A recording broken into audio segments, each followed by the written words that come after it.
Olá pessoal, tudo bem com vocês? O Superior Tribunal de Justiça essa semana resolveu uma das questões mais importantes em termos de execução fiscal, que foi a definição dos contornos normativos e jurídicos através da sua jurisprudência repetitiva, através de um recurso representativo de controvérsia, a respeito do artigo 40. Devo dizer a vocês que há milhões de processos aguardando esse repetitivo para ter a aplicabilidade neles das conclusões a que chegou o STJ. Foram firmadas 4 teses e eu vou falar sobre esse julgamento aqui com vocês, sobre o artigo 40, sobre as perspectivas do artigo 40, especialmente da pendência no Supremo Tribunal Federal de uma repercussão geral também sobre o artigo 40, que poderá ou não influenciar no julgamento dessa semana no STJ. Eu convido você a assistir esse vídeo. Mas antes, eu vou pedindo desculpa a você, porque tem essa ferinha aqui, que está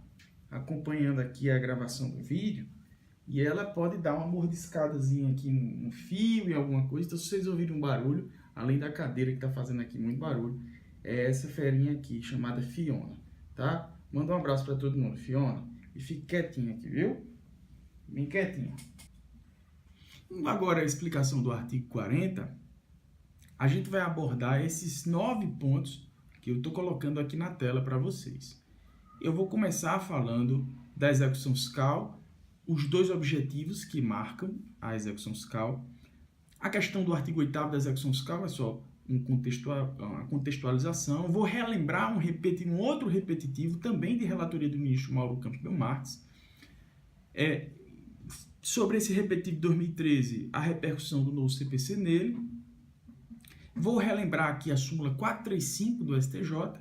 Vou falar das 4 teses do artigo 40 e também da pendência da repercussão geral do tema 390 do Supremo Tribunal Federal, que envolve também o artigo 40. Então, eu vou abordar vários temas aqui e peço que vocês prestem bastante atenção.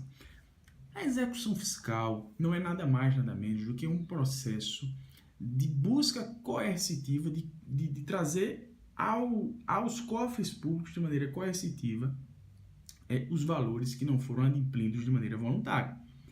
Há um prazo, a abertura de prazos administrativos, a abertura de possibilidades de acordos administrativos de parcelamento, mas, num determinado momento, o devedor queda-se inerte sem pagar, então é ajuizada a execução fiscal. E há 2 objetivos básicos, basilares em execução fiscal, que são o encontro do devedor, achar aquele que deve, achar aquele que é capaz de adimplir o valor devido e achar bens que sejam aptos a satisfazer a dívida que está sendo cobrada. Então, a execução fiscal ela tem basicamente esses dois objetivos. Ela visa esses 2 objetivos.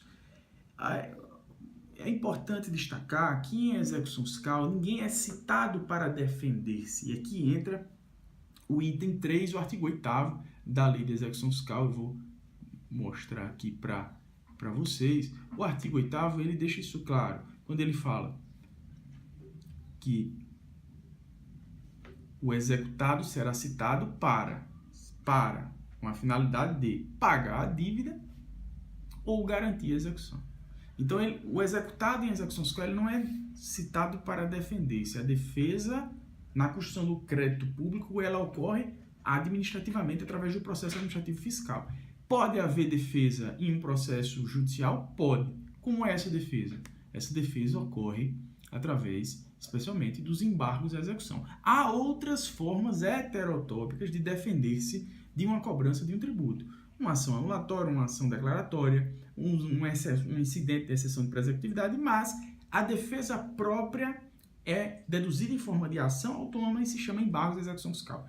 Esses embargos de execução fiscal, para eles serem ajuizados, eles têm um pressuposto, e aqui entra o repetitivo do ministro Mauro Campos Belmarques, do Superior Tribunal de Justiça de 2013. A execução fiscal, para que o devedor possa defender-se, ele precisa garantir a execução. Veja que o objetivo da execução, que é garantir a dívida, ele é um pressuposto para o ajuizamento dos embargos da execução. Essa foi uma primeira tese firmada lá em 2013 pelo Superior Tribunal de Justiça. Afastou-se, no particular, a sistemática geral do CPC, e essa sistemática não altera com o novo CPC, uma vez que o artigo 914 ele reproduz a ideia que já vinha do código anterior em sua essência, o que não é capaz de alterar a aplicabilidade do repetitivo. E esse repetitivo ele tem uma outra questão interessante sobre a execução fiscal. Ele submete, dentro desse objetivo, que é alcançar bens do devedor, encontrar o devedor e alcançar os seus bens, a suspensão desse processo executivo que, ao fim e ao cabo, encontrar o devedor, alcançar os seus bens, vai para um processo de execução no sentido de realização de leilão e etc., o acordo com o credor no sentido de realizar ou de efetivar a extinção daquela dívida que está sendo cobrada através da transformação do que foi penhorado, do que está garantido na execução em dinheiro. A suspensão desse processo, ele pressupõe 3 requisitos. Isso foi firmado no repetitivo e permanece aplicável, inclusive, pós-CPC de 2015, porque o artigo 919 do CPC de 2015 mantém a mesma sistemática em essência, embora atualize um pouco a nomenclatura, mas mantém a mesma sistemática em essência do CPC de 73. Quais são esses 3 requisitos? Apresentação de garantia, verificação pelo juiz da relevância da fundamentação e o perigo da demora. Então, veja, relevância da fundamentação ou fumaça do bom direito e perigo da demora são os requisitos para a concessão de medida liminar, de medida antecipatória. E essa medida antecipatória, esses requisitos precisam estar presentes além da garantia. Então, eu estou trazendo esse repetitivo para a gente começar essa explicação sobre o artigo 40, acrescentando e revisando temas de execução fiscal. Ainda em relação a esses 2 objetivos da execução fiscal, que é encontrar o devedor e encontrar bens que bastem a satisfação de um valor, de um débito que é cobrado, de um crédito público que está sendo cobrado, existe um dever geral que atinge todos os contribuintes de manter atualizado o seu endereço perante o fisco. O fisco não tem a obrigação de saber se amanhã eu vou me mudar ou se eu vou morar onde eu moro, em Brasília, por exemplo, 3, 4, 5 anos. Seria impossível, seria uma obrigação impossível que o fisco fiscalizasse milhões de contribuintes e fiscalizasse também empresas, se ela abre, se ela fecha, se ela muda de endereço. Então, nós temos o dever de atualizar o nosso domicílio tributário perante o fisco. É o nosso dever. E nós assumimos o ônus caso esse dever seja descumprido. No caso das pessoas jurídicas, se elas não forem encontradas no seu domicílio fiscal, presume-se a sua dissolução irregular. Presume-se que ela fechou sem atender ao seu dever de comunicação ao fisco. Por isso, o Superior Tribunal de Justiça tem uma súmula, a 435, no sentido de que presume-se dissolvida irregularmente a empresa que deixar de funcionar no seu domicílio fiscal sem comunicação aos órgãos competentes, legitimando o redirecionamento da execução fiscal para o sócio-gerente. Veja, o que acontece? Foi tentada a citação pelo correio. Não houve êxito. O oficial de justiça foi lá, bateu na porta da empresa. A empresa não foi encontrada. Então, o fisco vai poder peticionar no sentido de alcançar, vai lá na junta comercial, ver quem são os sócios e vai tentar alcançá-los para responder por esse débito por aplicação da súmula 435. Importante dizer a você que a súmula 435 ela estabelece uma presunção. Quando esses sócios chegarem à execução, eles podem afastar essa presunção, que ela é, obviamente, relativa. Toda presunção é relativa. Bem, o que é que eu quis dizer fazendo esse arrodeio com um bom sertanejo, falando por arrodeio, mas na intenção realmente de ajudá-los e de contextualizar aqui o tema. Não são todos os colegas que sabem muito de tributário, eu tenho certeza que talvez a maioria que me assiste sabe muito mais que eu, inclusive, mas há pessoas que estão começando agora, que estão, por exemplo, fazendo OAB, ainda estão na faculdade, ainda estão caminhando no início de aprender esses temas de execução fiscal. Então, eu não tive a ideia de chegar aqui falando logo do artigo 40. A minha ideia era mostrar para vocês que a execução fiscal, ponto 1, o devedor é citado não para defender-se, mas para garantir a execução ou pagá-la. Ponto. Esse é o objetivo da execução. É o objetivo de toda a obrigação que se cobra em juízo. A obrigação nasce para morrer. Ela nasce para morrer. É desejável que ela morra, é desejável que ela se realize, que ela se transforme em dinheiro e se transforme, ao fim e ao cabo, em serviços públicos, em se tratando de tributos e créditos do Estado. Então, o devedor é citado para pagar ou para garantir. Ponto. Objetivo da execução fiscal. E o pressuposto para que ele pague ou garanta é que ele seja encontrado. Então, você tem esses dois pilares da execução fiscal. Encontrar quem deve e encontrar bens ou valores que sejam capazes de garantir a execução e, no caso, por exemplo, de um carro, de um imóvel, sejam levados a leilão e sejam transformados em dinheiro que satisfaça aquele crédito que está sendo cobrado. Os dois pilares da execução fiscal são esses. Só que você tem, e aqui eu começo a falar do artigo 40, você tem situações de crise em execução fiscal. O que é a crise em execução fiscal? Que o ministro Herman Benjamin, no julgamento dessa semana no STJ, chamou de suspensão crise. É quando os pilares de uma determinada estrutura não estão presentes. E quais são os pilares da execução fiscal? Encontrar quem deve e encontrar bens capazes de satisfazer aquilo que se deve. Quando isso não ocorre, quando um desses dois pilares não estão presentes, você tem uma situação de crise. Você tem uma estrutura capenga.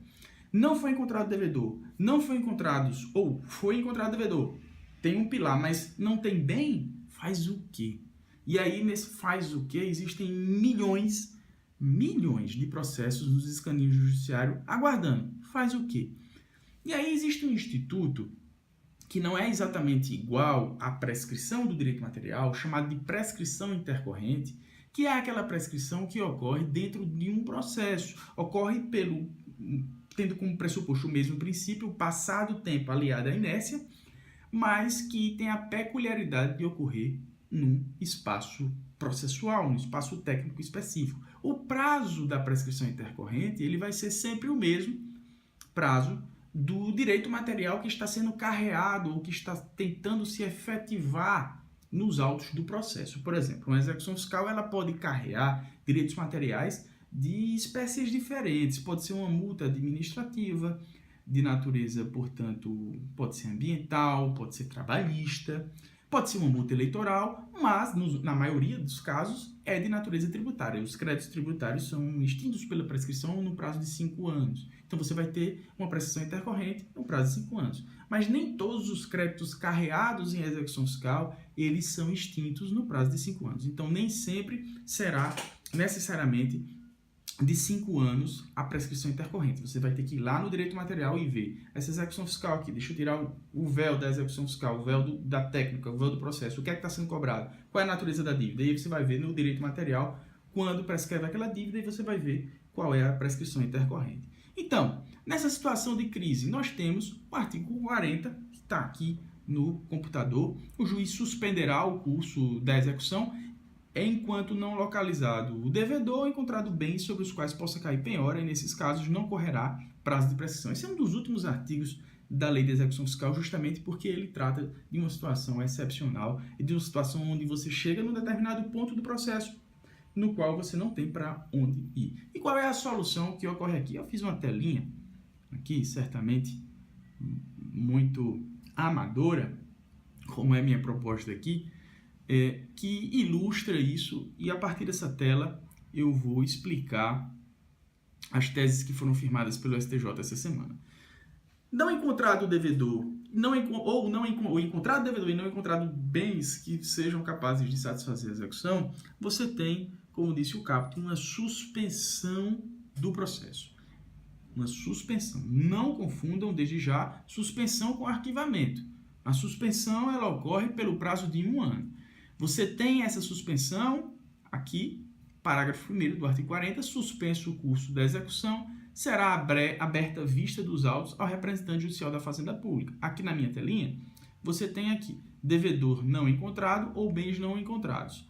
Suspensão do processo por 1 ano, ciência da Fazenda. Primeira tese firmada no repetitivo.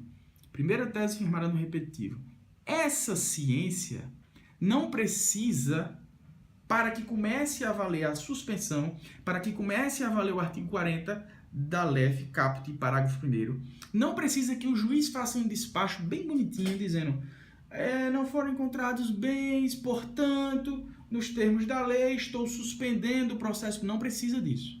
Não precisa disso. No entendimento do STJ, essa suspensão ela é automática. E esse foi um dos pontos mais polêmicos do julgamento e inclusive houve divergência, houve ministros que no fundamento ficaram vencidos nesse ponto. Por quê? Porque eles entendiam que deveria haver uma formalização dessa suspensão, que a suspensão não poderia ser automática, mas prevaleceu a tese de que a suspensão ela é automática. Então, se você tem uma execução fiscal que você observa que a fazenda foi cientificada, mas em nenhum momento a suspensão em si foi formalizada, você tem que presumir que houve aquela suspensão, porque a suspensão é automática, é ex lege, decorre diretamente do artigo da lei, do artigo 40 caput e parágrafo 1º. Embora ele se refira que o juiz suspenderá se o juiz não fizer de maneira expressa, ou seja, se formalmente o processo não ficou suspenso, ele vai ter que ser tido como suspenso, porque essa suspensão é automática. Essa é a primeira tese importante, com essa telinha aqui que eu estou mostrando aqui para vocês. Ó. O prazo começa da ciência da fazenda, a suspensão é automática. Esse prazo de 1 ano é mais ou menos assim. Olha, fazenda, nós estamos numa situação de crise.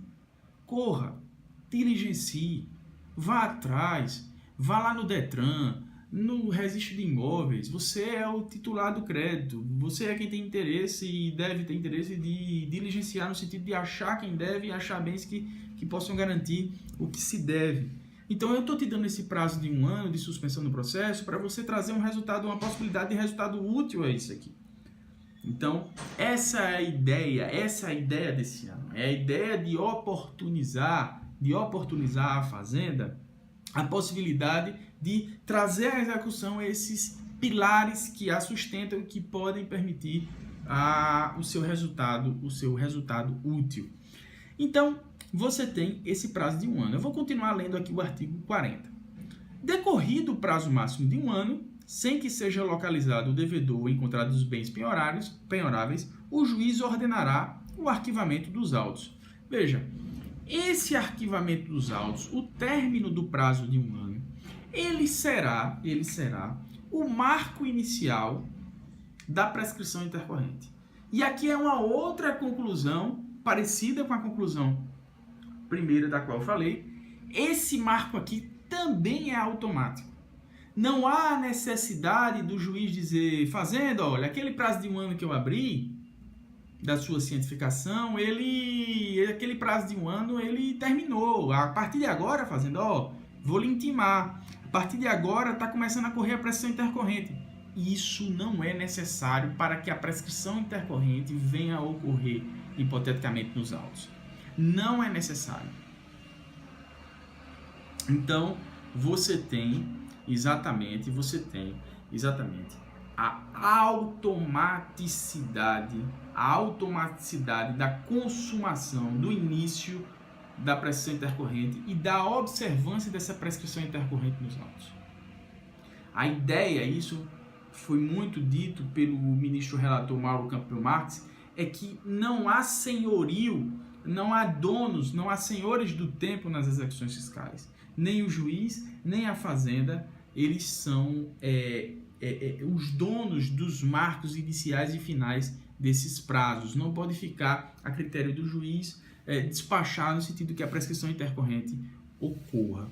Então essa é uma importante tese firmada lá. Então a prescrição intercorrente, que eu ilustro aqui nesse quadrinho azul, ela terá um prazo que dependerá da natureza da dívida cobrada na execução, disso aqui eu já falei, e a penhora efetiva ou a localização do devedor podem afetar a fluência desse prazo.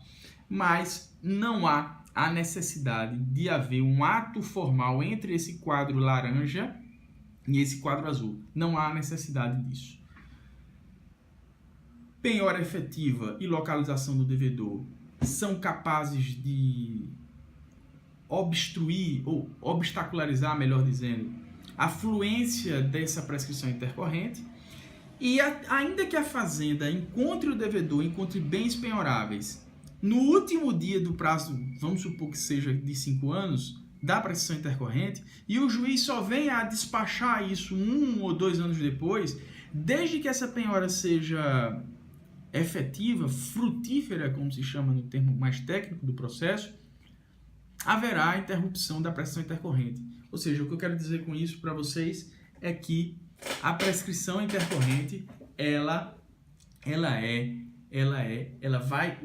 a petição que pede a penhora, desde que a penhora seja frutífera, ela vai retroagir a data em que foi requerida.